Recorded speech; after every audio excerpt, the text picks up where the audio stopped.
For centuries, humans have been growing alongside our botanical brethren. Our histories have mixed and mingled to bring us modern medical marvels, faded folklore, and everything in between. Of course, in order to understand the plant, we have to start with its roots. I'm M. Grubner Gaddis, and this is Rooted. Hello, and welcome back to another week of Rooted. Today, we're digging into another episode in our Deadly Poison series, this time focusing on a famous fungus, the death-cap mushroom. Death-caps, or Amanita phalloides, are a member of the Animataceae family, with iconic relatives like fly agaric, the capped mushrooms that are red with white spots, and the destroying angel, which is commonly mistaken for common puffball mushrooms. As a family, these mushrooms have a few traits in common, mostly that they form under a round, egg-like structure known as the universal veil, which protects the fruiting bodies as it matures and then eventually gives way to a more umbrella-shaped fruiting body that drops spores as the mushroom ages. Deathcaps are native to Europe and have developed ectomycorrhizas, which are mutually beneficial relationships where the roots of hardwood trees and the mycorrhizal network are able to work together to exchange nutrients. And they've done this with a variety of hardwood trees, most notably oak, beech, and chestnut trees. As explorers and colonizers brought these trees around the globe for trade or agriculture, they also sometimes brought deathcaps along as sort of secret stowaways. Deathcaps look like many different kinds of fungi, which is part of what makes them so tricky, and this is one major reason why it's not suggested that beginner foragers go searching for mushrooms that they intend to eat without guidance from a more experienced forager, as many very toxic mushrooms look and even taste like perfectly common mushrooms. In the case of deathcaps, they usually start popping up in mid-autumn and can be identified by their light bright green-yellow cap that sometimes is white, so looking at the caps is not the most reliable. They have a white stipe and gills, which can sometimes have a kind of marbled-looking pattern as it ages. They also have a cup-like vola, which is kind of like a cowl neck sweater at the very base of the mushroom, which is a key marker that you are, in fact, looking death in the face. Deathcaps, as you might have guessed, are the most deadly mushroom in their family, with just half of a small cap being able to kill a fully grown adult in a matter of days. Just like with ricin, what makes deathcaps so tricky is that the toxins, in this case amatoxins like amantin, are absorbed very quickly into our cells, which they see as a tasty protein like any other, but then that protein binds to the cells and prevents them from creating energy, resulting in cell death, and in many cases irreparable damage to major organs in just a few hours to days. Symptoms of deathcap poisoning include nausea, vomiting, diarrhea, and stomach cramps within 6 to 24 hours after ingestion. In a lot of cases, folks can write this off as mild food poisoning or the so-called 24-hour flu. Then they start feeling better for a period of about 1 to 3 days, which is actually a very bad sign, as this is typically when the poison is really getting to work binding with cells, and the next time they feel sick, all medical professionals will really be able to do is push fluids and keep patients comfortable. If caught early, however, there are some interventions that can help, notably giving folks activated charcoal to try and absorb the toxins before they're taken into the body, as well as administering plenty of fluids to try and flush out the toxin, or in some cases giving them an antidote, but again, only if this is caught quickly enough. Of course, as you might imagine, the fact that this mushroom has such a common set of symptoms, paired with the fact that it looks and tastes exactly like commonly eaten mushrooms, and the fact that toxins don't break down when cooking or freezing, makes it the most common culprit in both intentional and unintentional mushroom poisonings. In terms of intentional poisoning, the most recent case of death caps being used in alleged murder comes to us from the 2023 case of Aaron Patterson. Like any other true crime case, to understand how we got here, we have to go back in time a bit. It's 2015. Tumblr has teens in a chokehold. Stores are blasting Ellie Goulding and Ed Sheeran. Grimes has not yet started dating Elon Musk. And I'm graduating high school. Meanwhile, on the other side of the world, Aaron and Simon Patterson were in the midst of an amicable divorce.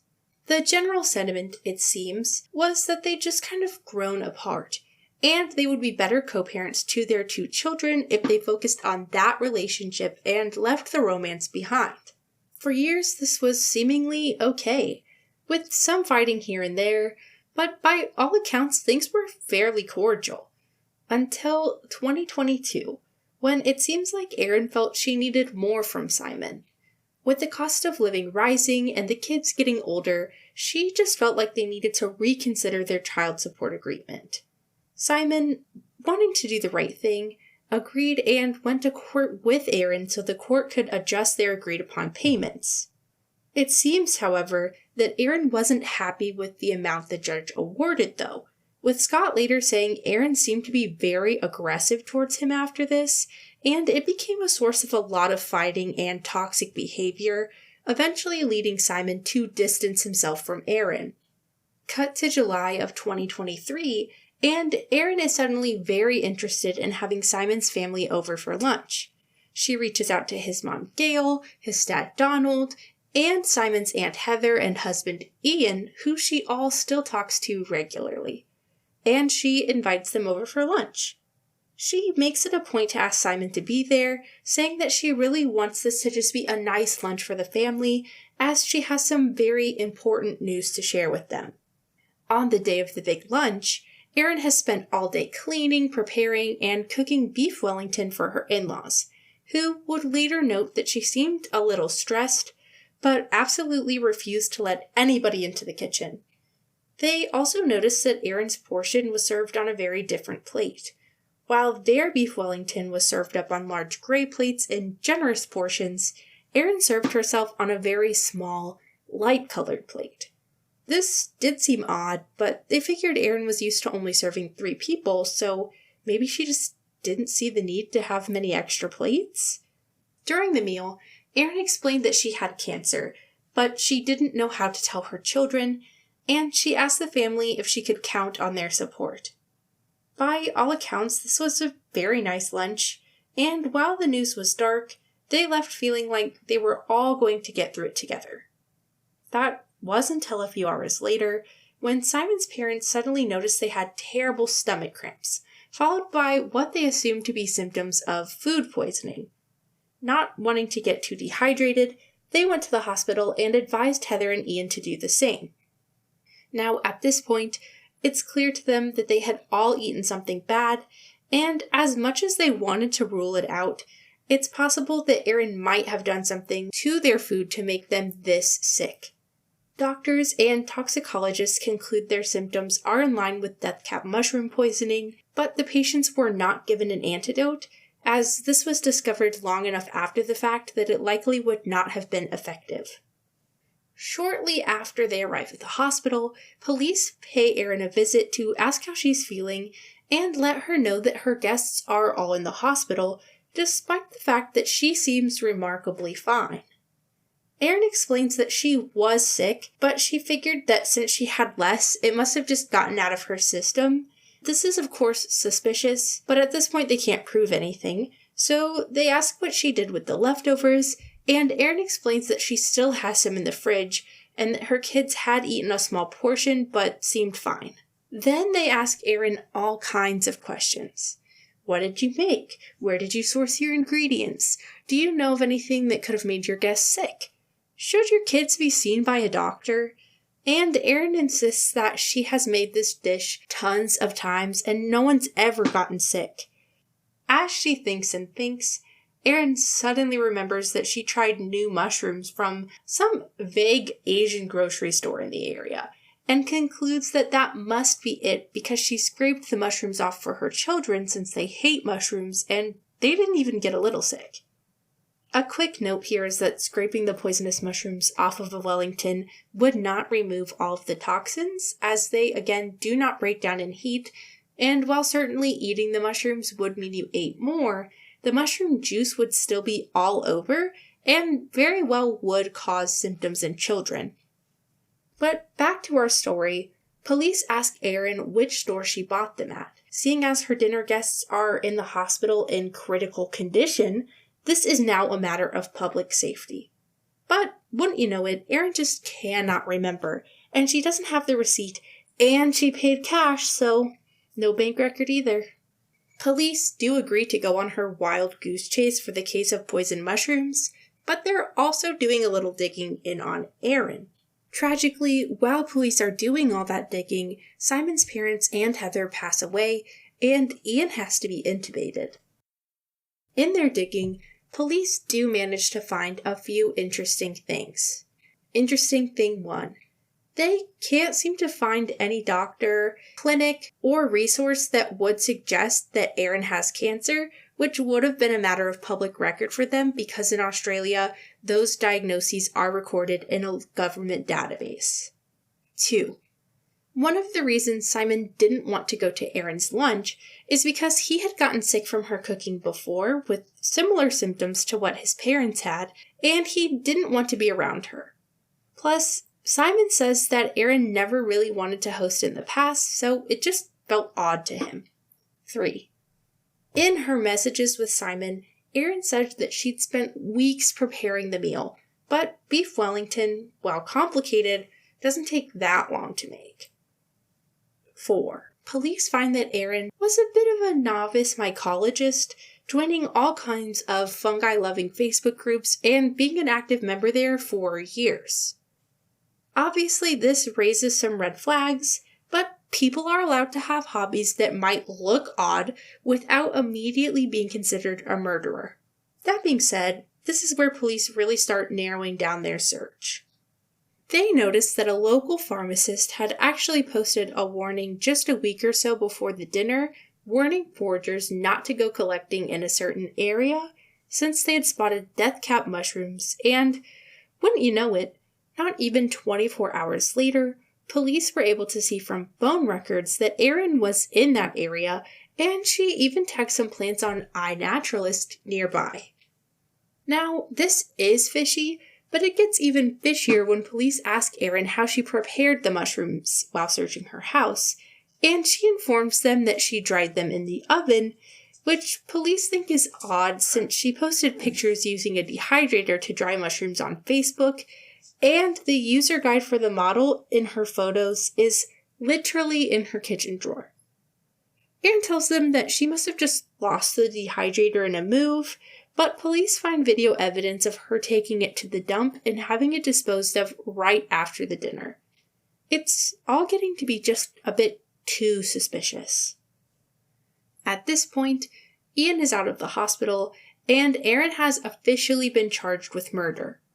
Her sentencing happened in May of this year, and while Erin maintains that she is not guilty, the jury sentenced her to life in prison with the possibility of parole after 33 years served. At 51 years old, Erin will be in her 80s before she even has the potential to be released. She does maintain that she's innocent, and her legal counsel says that she will be filing an appeal. Regardless of what you believe of Erin, I think we can all agree that the death of 3 people who were honestly just doing their best to support a family member is a horrible thing. Obviously, this wasn't super relevant to the case, but if you are foraging for mushrooms or any other food, it's important that you disclose this to anyone you plan to share with. And when accepting foraged foods, do so only from people you trust, and start by eating a small amount. Even if the food you're eating is 100% correctly identified, there's still always a chance that you may be allergic to it, as it's entirely possible and honestly likely that you've never eaten it before. It's also totally okay and encouraged that you ask people who are gifting you forage foods about where they got it and what the plant looked like. I for one love getting to talk about it, and I know lots of other people do too. That's all I've got for you today, but I'll be back later this week with a remastered gem to kind of round out this series, so I'll see you then. Thanks so much for listening. If you're still here and you liked the show, please consider subscribing and leaving us a review on Spotify, Apple Podcasts, or anywhere else you listen. You can follow us on social media at rooted.pod. We're currently on Instagram and TikTok. We're also on YouTube at rooted.podcasts, and you can check out our website, rootedpod.com, for transcripts, updates, and so much more. Thank you so much for being here and for learning with me. This show truly would not be possible without your support. Until next time, be kind to yourselves, be kind to the earth, and just like a plant, drink your water. Rooted, a Plant Podcast, is a Henbane Media LLC production. It's written and produced by me, M. Grebner Gaddis, with the music by Eric Clarkson.